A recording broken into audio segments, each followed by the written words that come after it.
بسم الله الرحمن الرحيم. الحمد لله الذي نشر بقدرته البشر وابتعث محمدا إلى كافة أهل البدو والحضر فأحل وحرم وأباح وحضر واختار الله لصحبته الأخيار كأبي بكر وعمر. أما بعد فأعوذ بالله من الشيطان الرجيم. بسم الله الرحمن الرحيم. ألم يجدك يتيما فآوى. صدق الله العلي العظيم. وقال رسول الله صلى الله عليه وسلم: أنا وكافل اليتيم كهاتين، وأشار بأصبعيه يعني السبابة والوسطى. رواه الترمذي. د اسلامي امارت مسؤلینو د غونډې مشرانو او ټولو محترمو ګډونوالو ته السلام علیکم ورحمة الله وبرکاته. د الله تعالی له دربار څخه عافیت او په ورځنیو چارو کې بریالیتوب درته غواړم. ډېر زیات خوشحالي احساس کوم چې نن ورځ د هرات ولایت د زلزلې ځپلو او غمجنو کورنیو د لاسنیوي په مراسمو کې ګډون کوم. قدرمنو حاضرینو، په ډیر تاسف سره به ووایم چې په ګران هیواد افغانستان کې د وروستیو اقلیمي او موسمي بدلونونو له امله د هیواد مختلفې سیمې او ولایتونه د طبیعي آفتونو، سیلابونو، زلزلو او طوفانونو په سبب له مختلفو زیانونو سره مخ شوي دي، چې له امله یې د حادثو د سیمو اوسیدونکو ته زیات مالی او ځاني زیانونه اوښتي او د ژوند لومړنیو اړتیاو لکه سرپناه او د خوراک او څښاک ابتدایي غذایي موادو ته یې لاسرسی ګران شوی دی. دغو طبیعي پیښو نه یوازې د عامو خلکو کورونه او شتمنۍ تخریب کړي، بلکې د هیواد مختلفو ملي زیربناو لکه پلونو، سړکونو، مواصلاتي لارو، ښوونیزو او امارتي اداري بنسټونو ته هم کافي صدمه رسولې ده. په هرات ولایت کې وروستۍ شدیده زلزله چې له امله یې زرګونه کورونه وران، زرګونه هیوادوالې بې سرپناه او د غم په ټغر کښېنول او مالی او ځاني زیانونه یې ورواړول، واقعا یوه ملي او نه هېرېدونکې غمیزه وه چې ټول مشران او هیوادوال پرې له حده زیات خفه شول.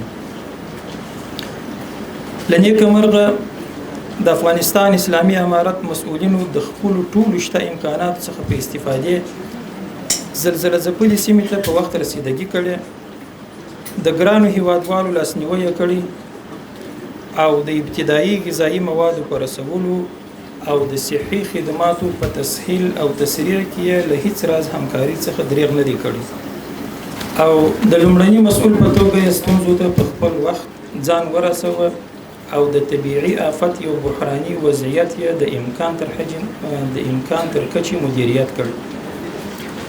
د دې ترڅنګ د افغانستان اسلامي امارت اړوند مسؤلینو د نړیوالو مرستندویو ټولنو سره د بشري مرستو په رسولو کې د مسلسل همغږۍ او همکارۍ په درلودلو سره د مرستې د بهیر لازم مدیریت کړی دی، چې د دغو هڅو په پایله کې د ډیرو زیانمن شویو هیوادوالو لومړنیو او اساسي ستونزو ته په وخت جواب ویل شوی دی. لکه مخکې چې مې یاده کړه، دغه طبیعي ناورین د هرات ولایت زرګونه هیوادوال بې سرپناه کړل. لا هم یو شمیر زیانمن د سرپناه او لومړنیو خوراکي توکو د ستونزو سره مخ دي. اړتیا ده چې په مسلسله توګه یې لاسنیوی وشي او د افغانستان اسلامي امارت په ځانګړې توګه د ریاست الوزرا اقتصادي معاونیت او اړوندې مسؤلې ادارې په دې برخه کې د تیر په څیر خپلو همکاریو ته دوام ورکوي انشاءالله. ډېر زیات خوشحالي احساس کوم چې نن ورځ په هرات ولایت کې له زلزلې څخه د زیانمن شویو هیوادوالو لپاره د سرپناه لپاره جوړ شوي 100 کورونه توزیع کیږي. دا سل کورونه به په واقعیت کې په اوسطه توګه د سلو کورنیو سلګونو کسانو ته د سرپناه او نسبتاً آرام خوب او ژوند زمینه مساعده کړي. ځای دی چې له هغو ټولو هیوادوالو څخه زیاته مننه وکړم چې د دغو کورونو د جوړولو په برخه کې همکاري کړې ده او نن یې مستحقو کورنیو ته د تسلیمي شاهدان یو. الله تعالی دې د دارین اجر ورنصیب کړي. د یادولو وړ ده چې اقتصادي معاونیت د خپل مسؤلیت له مخې د راتلونکو 5 کلونو لپاره د هیواد د ملي انکشاف ستراتیژي کار کوي چې ژر به یې د لومړنۍ مسودې چارې پای ته ورسیږي. په دې ستراتیژي کې د هیواد د عیني اړتیاو او امکاناتو په چوکاټ کې د ملي لومړیتوبونو مختلفې مهمې برنامې تشخیصیږي او د راتلونکو 5 کلونو د بودیجوي لومړیتوبونو په سر کې د ځای موندلو لپاره به د مشرتابه عالي مقام ته وړاندې شي.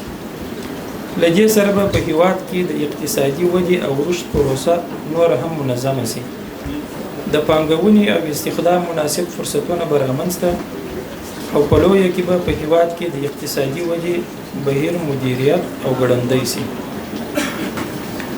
په پای کې د هرات ولایت غمزپلو کورنیو او دوستانو ته یو ځل بیا د تسلیت او غمشریکۍ مراتب وړاندې کوم او ډاډ ورکوم چې د افغانستان اسلامي امارت یې ترڅنګ دی او د تل په څیر به د ګرانو هیوادوالو ستونزو ته په وخت رسیدګي کوي. د توجه څخه مننه. والسلام علیکم ورحمة الله وبرکاته.